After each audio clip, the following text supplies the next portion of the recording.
Hola, buenas tardes, bienvenidos de nuevo a mi canal. Bueno, pues aquí os voy a traer de nuevo también un vídeo que está vuelto a hacer también, intentando tanto, como os digo siempre, por calidad como por narrativa, y además porque, bueno, parece ser que hay bastantes novedades respecto al caso y es algo que querría comentar con vosotros, y por supuesto es del famoso caso de Madeleine McCann. Así que bueno, en principio vamos a hacer un pequeño resumillo porque creo que todo el mundo conoce de sobra la historia. Y luego vamos a hablar de cuáles son las novedades, lo que yo, como siempre, opino al respecto en base a, bueno, a las personas con las que yo me relaciono y suelo comentar este tipo de cosas directamente. Y bueno, a veces pues hay que elegir entre unas cosas y otras, porque expertos hay muchos, y aunque yo tengo mis favoritos, evidentemente, a veces entre esos favoritos se contradicen entre ellos. Entonces ahí es un poco curioso, ¿no? Básicamente, Madeleine McCann es una niña de Leicester, Inglaterra, que nace el 12 de mayo de 2003 y que parece ser que desaparece en su cama la noche del 3 de mayo del 2007, como sabéis, en un apartamento de vacaciones en el centro turístico de Praia da Luz, que está en Algarve, Portugal. Y bueno, tanto ella como su familia procedían de Reino Unido y se encontraban de vacaciones, bueno, pues concretamente ella y sus hermanos mellizos, que tenían 2 años de edad en ese momento, con sus padres, y además un grupo de amigos de la familia también con sus respectivos hijos. Sabemos que el Algarve es una zona bueno, pues muy predilecta para los ingleses, ¿de acuerdo? Entonces, ¿qué es lo que pasa? Bueno, pues que evidentemente, y eso es que es algo que ya os digo que no es discutible, es decir, que sobre eso no cabe ninguna duda. Es decir, los padres son en todo momento unos irresponsables, unos negligentes y desde luego su forma de actuar es totalmente inaceptable. Porque, bueno, ¿qué es lo que tienen por costumbre? Bueno, pues para empezar, durante el día mandan a los niños a clubes infantiles constantemente, solo los sacan básicamente para comer, para cenar y dormir, para disfrutar ellos de sus vacaciones, lo cual, bueno, me parece muy lícito que tú quieras disfrutar de tus vacaciones, pero también entiendo que tendrás que disfrutar de tus hijos. Pero bueno, ahí no me voy a meter, ¿vale? Simplemente lo dejo ahí. Pero ¿qué es lo que es negligente a todas luces y no se puede negar? Pues que estamos hablando de que para poder salir ellos por la noche tranquilamente con sus amigos y cenar allí todos, beber, jajaja y demás, pues ni más ni menos, y como son médicos los dos, lo que hacen es literalmente drogar a sus hijos con sedantes, estamos hablando de niños de 3 y 2 años, para que, digamos, duerman del tirón. Esto, ya os digo, o sea, me da igual lo que se pueda pensar o no pensar, pero esto no tiene perdón. O sea, esto ya es una cosa muy grave. De hecho, es tan grave que probablemente fue lo que los llevó, según mi versión, y luego lo explicaremos, a todo lo demás, ¿vale? Porque, claro, si se llega a demostrar que efectivamente, y esto se puede demostrar con el pelo de la niña, que estaban dándoles sedantes a los hijos, estamos hablando de algo muy grave, muy grave. Y bueno, evidentemente esto podía perjudicar mucho su situación, sobre todo a nivel laboral, como médicos, y luego, por supuesto, a nivel de los tutores de los otros 2 hijos, ¿no? O sea, que digamos que lo podían perder absolutamente todo. Por tanto, bueno, pues parece ser que ese día en particular los padres dejan a los 3 niños durmiendo a eso de las 8:30 en un apartamento que concretamente estaba en la planta baja y, como digo, ellos aprovechan para cenar pues con unos amigos, que parece ser a unos 50 metros de distancia del apartamento, y según ellos mismos indican, tanto los padres como el grupo de amigos, contradiciéndose en varias ocasiones, bueno, pues dicen que se turnan para ir a vigilar a los niños cada 20 o 30 minutos a lo largo de la noche. Bien, bueno, aquí ya encontramos la primera, digamos, incongruencia, ya os digo, a la hora de tomar declaraciones, porque las declaraciones de los testigos se superponen unas con otras, ¿no? No, pues yo fui a las 9, yo fui a las 9:20, yo fui a las 9:30. Vamos a ver, no cuadra. Y luego aparte hay una cosa muy importante, es decir, parece ser que uno de los amigos fue a visitar a la niña, a los niños en este caso, sobre las 9:30, 9:40 de la noche, abrió la puerta, comprobó que todo estaba bien y se volvió a marchar. ¿Qué pasa? Que a las 10 es cuando acude la madre a ver qué tal están los niños y ya es cuando Madeleine no se encuentra en la habitación, no está en la cama. ¿Qué pasa? Que vamos a ver, si supuestamente Madeleine desapareció eso a las 9:15, 9:30, si eso es verdad, la persona que fue a las 9:30, 9:40 a vigilar cómo estaban los niños, abrió la puerta y parece ser que Madeleine sí que estaba dentro de la casa, dentro del apartamento. Los horarios no cuadran. Entonces, bueno, ya os digo, y no solamente eso, es que parece ser que el día anterior, y sobre esto también hay pruebas porque hay una vecina que lo confirma, parece ser que Madeleine se despierta a una hora determinada de la noche y, bueno, pues al ver que está sola, que sus padres no están, lógicamente se pone a llorar como una descosida. Y esto hace que uno de sus hermanos se despierte y se ponga a llorar también. Entonces se cansan de llamar a su madre. Parece ser, según el testimonio de esta testigo, e incluso, bueno, luego os comento, la niña se tiró llorando pero mucho tiempo, aproximadamente 1 hora y media, que se dice pronto. Y durante todo ese tiempo da la casualidad de que absolutamente nadie pasó por allí para ver cómo estaban los niños, con lo cual eso de que los vigilaban cada 20 minutos, me vais a perdonar, pero yo no me lo creo. No me lo creo y creo que fue una excusa que ellos dieron porque, claro, sabían que ante todo se iban a figurar como unas personas, ya os digo, irresponsables del todo. Entonces, bueno, para no quedar mal, pusieron esta excusa, que yo no digo que no fueran de vez en cuando, pero que fueran cada 20 minutos, ya os digo yo que no. O al menos eso es lo que yo pienso. Entonces, da la casualidad de que justo cuando llega la madre, justo a las 10 de la noche, se encuentra con que Madeleine no está. Dice que se encuentra la puerta abierta de par en par, las ventanas abiertas de par en par, la persiana subida totalmente y un largo etcétera. Y lo primero que hace es, bueno, pues salta la alarma. ¡Ay, la han secuestrado, a mi hija la han secuestrado, tal y cual! Vale. Por el estudio del tipo de perfil que tiene una persona cuando su hijo desaparece, o sea, es decir, en el momento que se dan cuenta de que su hijo desaparece de su punto de vista, de alguien que está sentado en una terraza y su hijo está jugando por allí por los alrededores, o está, como os comento en este caso, en una habitación y de repente desaparece, la primera reacción de los padres nunca es decir, a mi hijo lo han secuestrado. Lo primero que hacen es, y esto es así por genéticamente, o sea, es una cosa que se hace así por naturaleza, que es buscar a tu hija por todas partes, en los alrededores. O sea, lo primero que haces es correr como un loco, ¿dónde está? ¿Dónde se ha metido? O sea, empiezas a mirar por todos lados, ya os digo, de la zona, que es donde se supone, pero no dices, la han secuestrado. Pues no. O sea, la naturaleza no es así. Lo primero es la desesperación de buscar debajo de las camas, irse a la habitación de al lado, alguien ha visto a mi hija, tal, vamos a ver si se ha perdido por las playas, lo que sea, ¿no? Pero ella se queda, digamos, con la idea, no la han secuestrado, y ahí se queda la cosa. En fin, yo eso tampoco lo termino de entender, porque ya te digo, es que no es la naturaleza humana. No es la naturaleza humana porque lo vemos en miles de casos. Y lo normal, ya os digo, que es salir desesperado, a ver dónde estás, si se ha escondido, si se ha perdido, etcétera. Entonces, bueno, pues se da el aviso pertinente a las autoridades, que se presentan allí a la menor brevedad posible. Y desde el principio también, curiosamente, pues como los padres dicen que la han secuestrado, pues en principio ellos también barajan esa opción, sin hacer preguntas. Perfecto.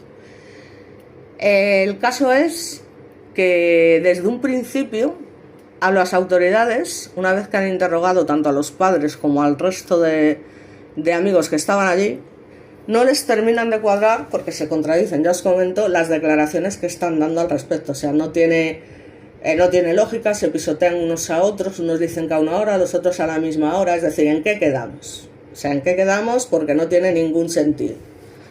Entonces, bueno, esto ya de por sí es bastante llamativo.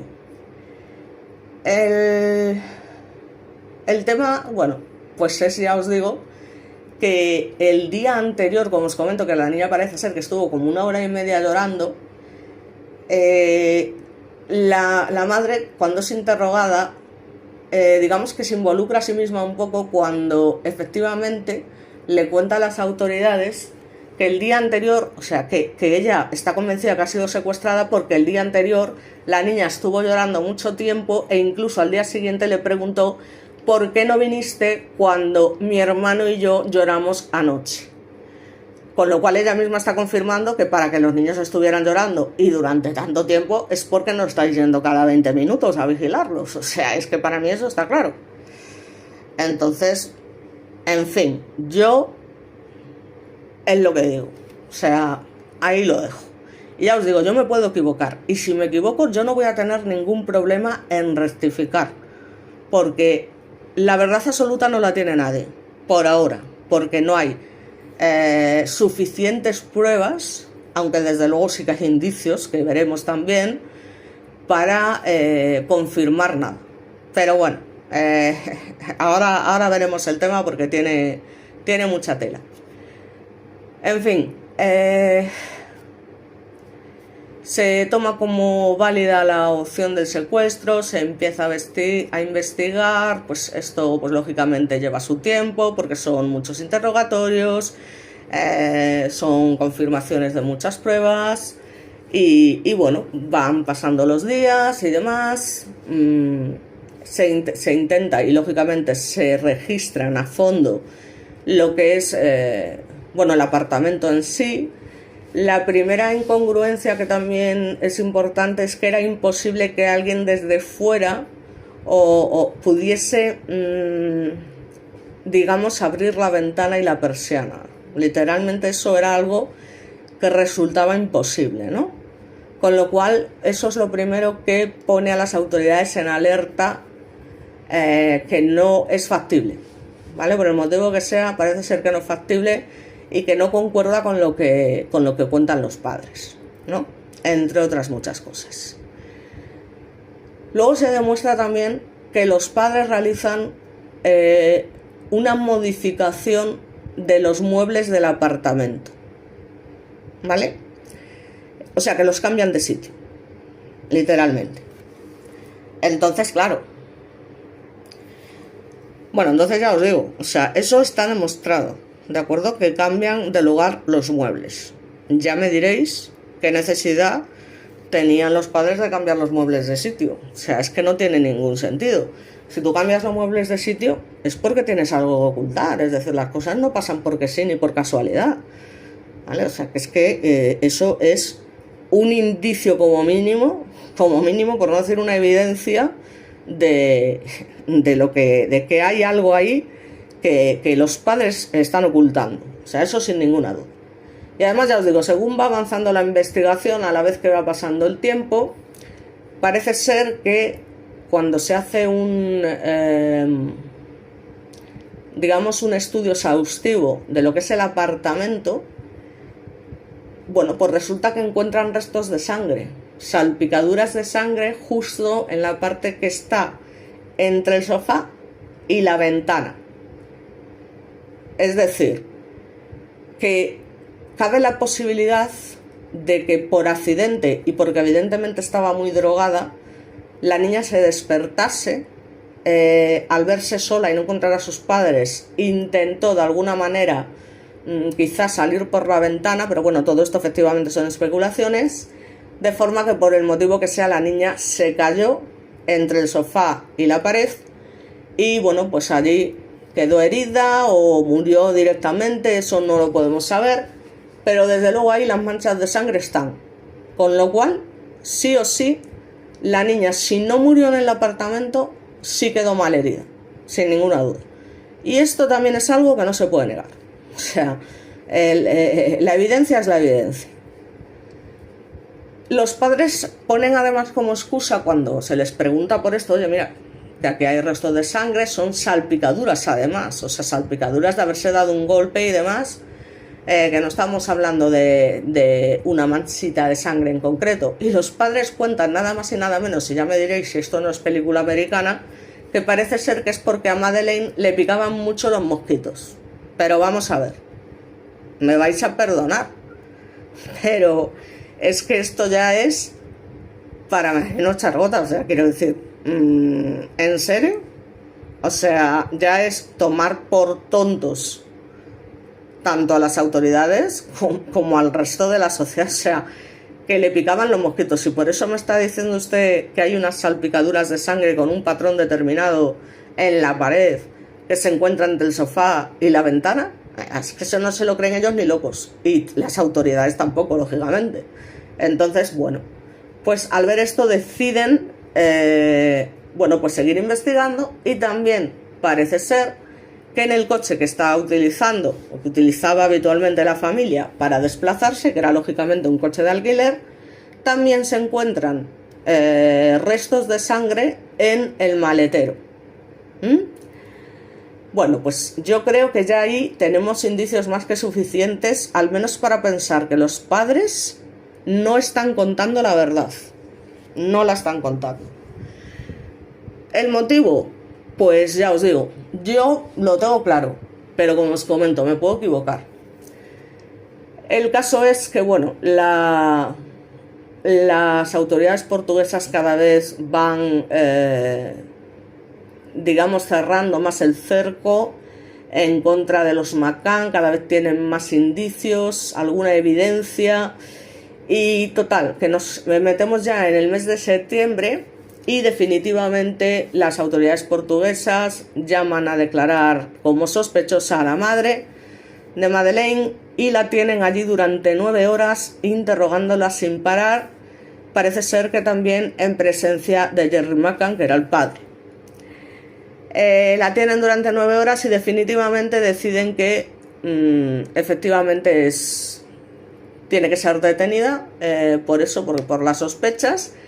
Y aunque en principio Jerry no parecía sospechoso, también le hacen declarar durante un montón de horas y finalmente también es declarado como sospechoso.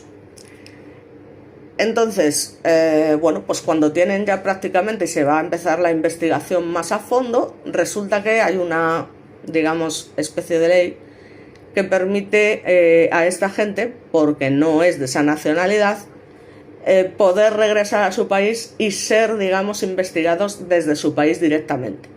Y dicho y hecho, es que al día siguiente de haber confirmado que eran sospechosos y que iban a ser detenidos, cogen y se van. O sea, sí, cogen al día siguiente y se van. Y ya a partir de ahí, digamos que los portugueses se ven obligados a cerrar la investigación y dejarlo en manos de Scotland Yard, que serían las autoridades inglesas y que son las que se van a encargar a partir de ese momento de llevar a cabo la investigación.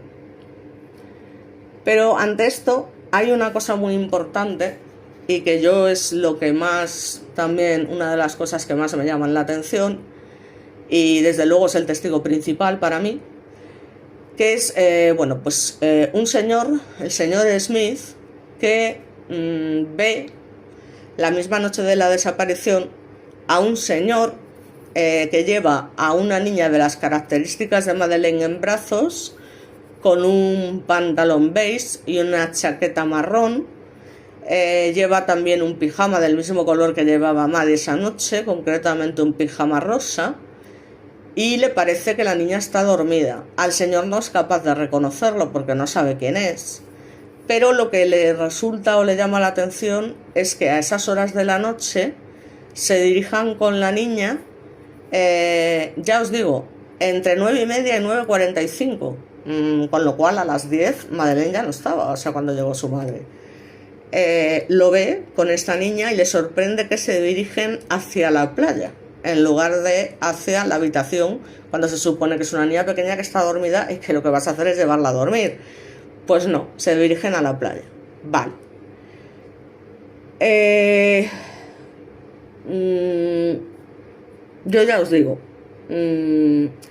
aunque en principio no es capaz de reconocerlo, ya parece ser que cuando se van a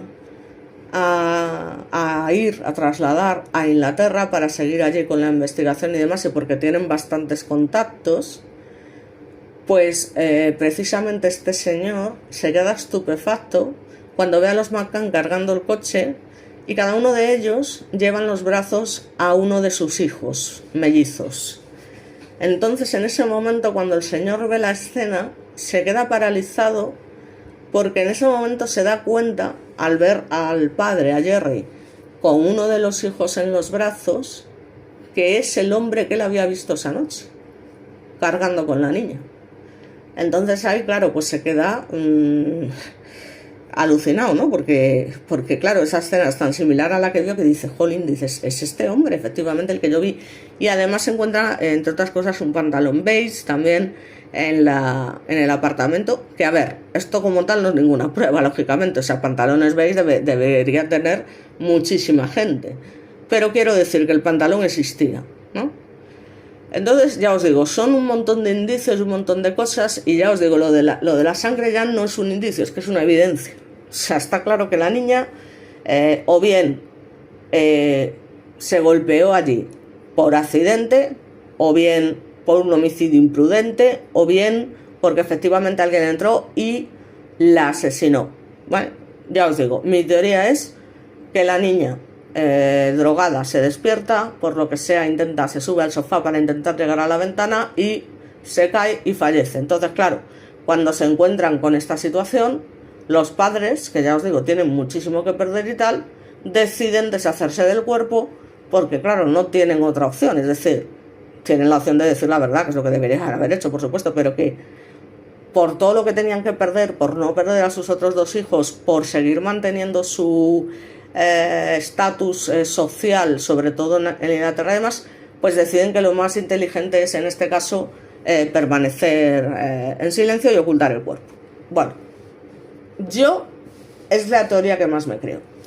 En el tema de cuando empieza Scotland Yard a realizar los peritajes correspondientes, entre otras cosas, aparte de confirmar lo del tema de los restos de sangre y realizar unas pruebas de ADN, ese ADN se confirma que pertenece a Madeleine en un 88%, o sea que, ya os digo, era ADN de Madeleine sin ninguna duda. Pero además añaden a la investigación dos perros, que son perros especializados en olor a sangre, a restos de sangre y olor cadavérico. Y bueno, a ver, es lo de siempre. ¿Los perros se pueden equivocar? ¿Es posible? Sí. ¿Es probable? No. Porque ya os digo, tanto un perro como otro detectan tanto el olor a sangre como olor a cadáver, tanto en el apartamento como en el coche de los McCann. Con lo cual, a mí, que alguien me explique cómo es posible esto. Es decir, eso básicamente lo que hace no es una prueba como tal en sí misma, pero sumado a todo lo que tenemos anteriormente, a todas esas evidencias de sangre y demás, es como una confirmación de las sospechas. Es que no cabe ninguna duda. Entonces, en fin, ya os digo. Esa es mi teoría. Ahora voy a hablar del tema de las novedades que hay respecto al caso. En su día, pues hubo varios sospechosos a los que se les investigó hasta las entrañas, que se descuartizó literalmente su casa, les levantaron baldosas, bueno, en fin, una auténtica barbaridad, pero nunca se encontró absolutamente nada que pudiera demostrar que hubieran tenido nada que ver en el crimen, y concretamente fueron un tal Roberto Murat y un tal Sergei Malinka. Pero bueno, ya os digo, por mucho que los investigaron, sus ordenadores, sus teléfonos, sus casas, de arriba para abajo, todo, no se encontró absolutamente nada. O sea, que a lo largo de todas estas investigaciones, por decirlo de alguna manera, nunca se ha podido confirmar nada respecto a los sospechosos. Y por supuesto pasa exactamente lo mismo con todas aquellas chicas que a día de hoy aseguran que son Madeleine McCann y que se ha ido demostrando una y otra vez que no lo son, o sea, que efectivamente no tienen nada que ver con el caso de Madeleine. Así que bueno, como no se encuentra ningún sospechoso ni se puede confirmar ninguna prueba, de las que parecía ser que había muchas, llegamos a el presente, es decir, a día de hoy. Bueno, pues lo primero, vamos a ver cuáles son las declaraciones. Como os digo, yo tengo varios expertos con los que suelo consultar las cosas y que me gusta un poco pues tener en cuenta siempre, ya os digo, cosas que no sean especulaciones, digamos, por decirlo de alguna manera. Y concretamente Miriam Moya, que es nada más y nada menos que una perito forense que digamos, es una persona muy conocida y muy bien valorada, tanto aquí como en Estados Unidos, que es donde ella realiza su trabajo por lo general, y que bueno, como os comento, estamos hablando de una mujer con muchos conocimientos y que de hecho escribió en su día un libro respecto a este caso titulado Vacaciones en el infierno, el caso de Madeleine McCann. Bien, pues esta señora básicamente lo que viene a decir es que parece ser que últimamente, como os comento, está en todas partes lo de Bruckner por todos lados, como intentando de todas las maneras posibles atribuirle el delito a este desgraciado, porque no cabe ninguna duda de que es un desgraciado, es un personaje que es un pederasta, que tiene un montón de material pornográfico, que está de hecho a día de hoy en la cárcel, aunque ya está a punto de salir, por haber abusado de una señora mayor. Y en fin, también se basan en eso, en que han encontrado en su disco duro un montón de fotografías y un montón de niñas pequeñas. Vamos a ver, es que es un pederasta. O sea, quiero decir, que lo raro es que no lo encontréis eso. O sea, a mí es que eso no me demuestra nada. Porque sabemos de quién estamos hablando. Es un hombre peligroso, es un hombre que es un delincuente, es un pedófilo. Entonces, a ver, no, es que hemos encontrado un disco duro donde había fotos, sí, pero ¿había alguna de Madeleine? Esa es la pregunta. ¿Había alguna de Madeleine? No se ha podido confirmar que hubiese ninguna de Madeleine. Por mucho que hayan dado bombo a no, es que hemos encontrado fotos en el disco duro y demás. Es lo que digo, o sea, al final parece ser, no, se han encontrado restos óseos y ropas en la zona donde desapareció Madeleine, no sé qué, y patatín y patatán, pero a día de hoy todavía se sigue sin confirmar absolutamente nada, ni que estos huesos pertenecieran a Madeleine. De hecho parece ser que son restos óseos de animales, y la ropa, pues vete tú a saber. Yo no discuto que en algún momento alguien asesinase a una niña o a un niño o lo que sea y lo enterrase por allí. O sea, quiero decir que tampoco es algo que me vaya a sorprender. O sea, asesinatos hay muchos.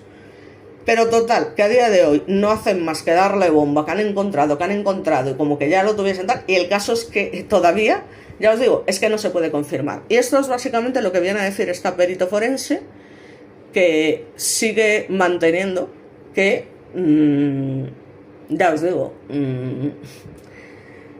que sus impresiones sobre este hallazgo son básicamente, bueno, pues como ella dice, mi valoración sobre este hallazgo es prudente y escéptica. Como cuento en Vacaciones en el infierno, la historia no contada de Madeleine McCann, que está llena de episodios mediatizados, como la teoría del secuestro, que no cuentan con pruebas concluyentes. O sea, que llevamos más de 3 años oyendo que ahora sí tienen algo, pero la realidad es que no hay ni una sola evidencia forense directa que vincule a Christian Bruckner con el secuestro de Madeleine. Respecto a los restos, como yo he comentado, es que podrían ser cualquier cosa, y lo saben bien. Por eso no se están tomando medidas, porque es que no pueden, no tienen pruebas. Entonces, ¿qué pasa? Que los medios se centran en esta narrativa y no en otras líneas de investigación iguales o más consistentes que nunca se han explorado con rigor, como el tema de los padres. Básicamente lo que están haciendo es, una vez más, juzgar con la presión mediática y las expectativas de la opinión pública. Y bueno, en principio hay que ser cautos hasta que no exista un informe forense sólido que lo demuestre. No se puede dar nada por hecho. Y bueno, el caso sin ninguna duda tiene muchísimas más aristas de lo que parece, y digamos que no se están tomando en cuenta todas las posibilidades y están empeñados sí o sí en que este señor, ya os digo. ¿Qué pasa? Que los alemanes, lógicamente, no quieren bajo ningún concepto que este señor salga a la calle, porque saben que es un individuo muy peligroso y que es un auténtico hijo de la... ¿no? Entonces no lo quieren en su sociedad, no lo quieren. Así que bueno, yo ya os digo, si tengo que rectificar y efectivamente se demuestra en su momento que Bruckner fue el secuestrador y asesino de Madeleine, no voy a tener ningún problema. Es decir, es una posibilidad que yo no cierro. Yo soy una persona abierta de mente y que no tengo ningún problema en reconocer si me equivoco, ¿no? Pero bueno, ya os digo que me cuesta bastante, por cosas que ya han pasado anteriormente, de creer. Me cuesta bastante. Vamos a ver qué es lo que pasa, vamos a ver si efectivamente se consigue alguna prueba eficaz que realmente pueda llevar a este señor a pagar por el supuesto secuestro y la supuesta muerte de esta niña. Pero ya os digo que no, que pinta, no sé, pinta un poco mal. Y sí, parece ser que es que le sacan punta a todo, ¿no? Porque esto es lo que interesa. Entonces no hacen más que decir que si cuando le hablaron de lo del tema de Madeleine y le preguntaron, que sonrió de una manera maliciosa y que les dijo: ¿acaso hay algún rastro de ella en mi vehículo? ¿Algún otro rastro de ella en mi posesión? ¿Fotos? ¿Hay cuerpo? No. Entonces, bueno, parece ser que también relata en su momento a un conocido, ya me dirás tú, un pederasta, que habrá abusado de decenas de niñas por lo menos, que en su momento entró en una pequeña habitación afirmando que, bueno, había secuestrado y abusado y asesinado a una niña muy pequeña dentro de la habitación, y que definitivamente no tiene más de 5 años. Ya me dirás tú qué es lo que demuestra esta declaración.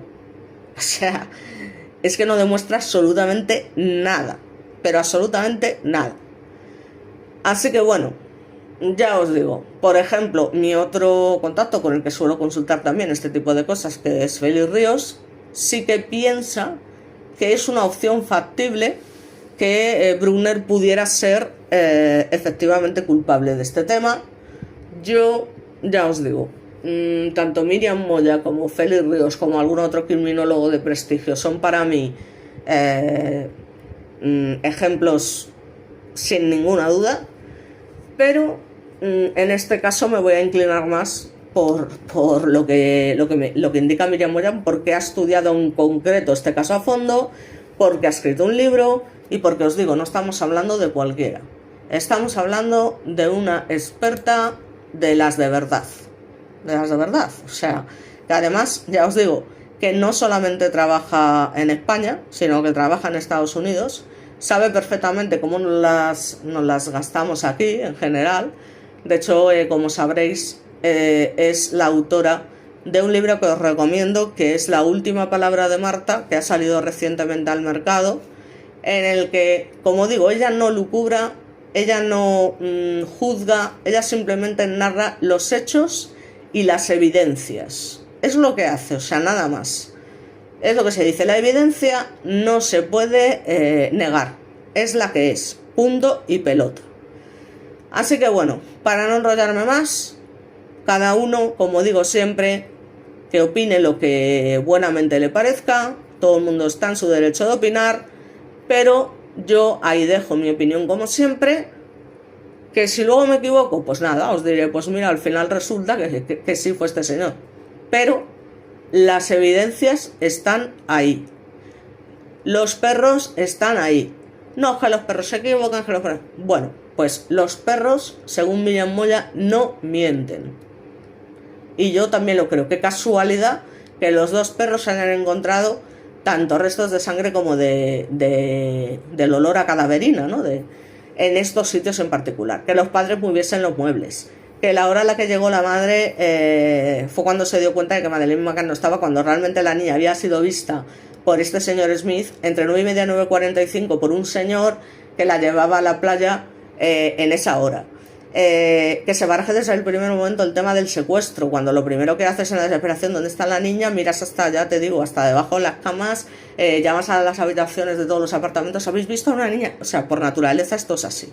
No, dices, la han secuestrado y te quedas tan ancho. Así que bueno, nada más, no me enrollo más y pues lo dicho, buenas tardes y que disfrutéis mucho del día, que hace un calor que no veas. Muchas gracias, un saludo y hasta el próximo vídeo.